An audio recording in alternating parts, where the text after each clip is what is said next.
উচিত জবাব কখনো কথায় দিতে হয় না, দিতে হয় কাজ দিয়ে, নিজের সাথে প্রতিযোগিতা করে। Yes. আপনারা নামকরা ব্র্যান্ড ল্যাম্বরগিনির নাম তো সবাই কম বেশি শুনেছেন, কিন্তু আপনারা এটা জানেন কি যে ল্যাম্বরগিনির মালিক কে ছিলেন? তিনি ছিলেন একজন ট্র্যাক্টর মেকানিক। হ্যাঁ, ঠিকই শুনেছেন। ইতালির এক দরিদ্র কৃষকের ঘরে জন্ম হয় ফেরুচ্চিও ল্যাম্বরগিনির। তখন সবেমাত্র দ্বিতীয় বিশ্বযুদ্ধ শেষ হয়েছে।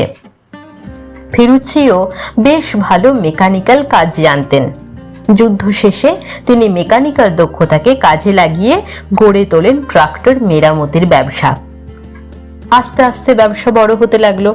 একদিন শখের বশে তিনি একটা ফেরারি গাড়ি কিনে ফেললেন। সেই সময় গাড়ির জগতে ফেরারি খুবই জনপ্রিয় একটা ব্র্যান্ড, সবাই এক নামে চেনে। কিন্তু গাড়ি কেনার পরেই শুরু হলো যত সমস্যা। গাড়ির ক্লাচ নিয়ে ফেরুচ্চিও শান্তি পাচ্ছিলেন না। তার কাছে মনে হলো এটাকে আরো ভালোভাবেও তৈরি করা যেতে পারত। যেই ভাবা সেই কাজ। ফেরুচ্চিও ঠিক করলেন এটা নিয়ে তিনি ফেরারির মালিককে জানাবেন।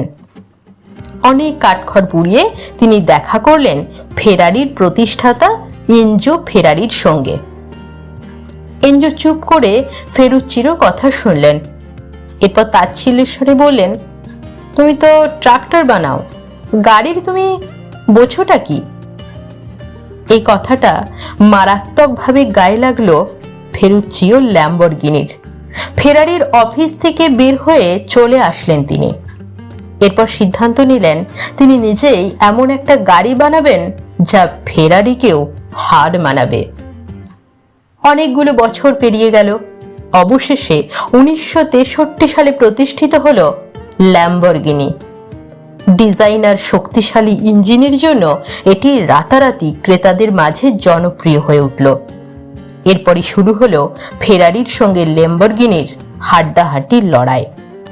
ল্যাম্বরগিনি এখনো পর্যন্ত 2,30,000টি গাড়ি তৈরি করেছে পুরো বিশ্বে।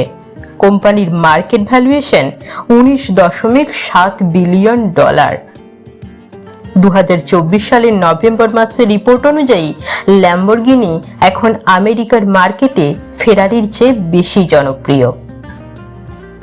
একবার একটু ভেবে দেখুন তো, সেই দিনের সেই ট্রাক্টর মেকানিক যদি জেদ না করতো, সে ভাবতো ধুর আমি শুধু আমার কাজটাই করি, তাহলে কি কোনোদিন ল্যাম্বরগিনি তৈরি হতো বা গল্পটা এরকম হতো?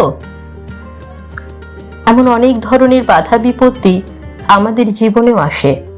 মাঝে মাঝে মনে হয় এই বুঝি সব শেষ হয়ে গেল, আমাকে দিয়ে আর কিছু হবে না।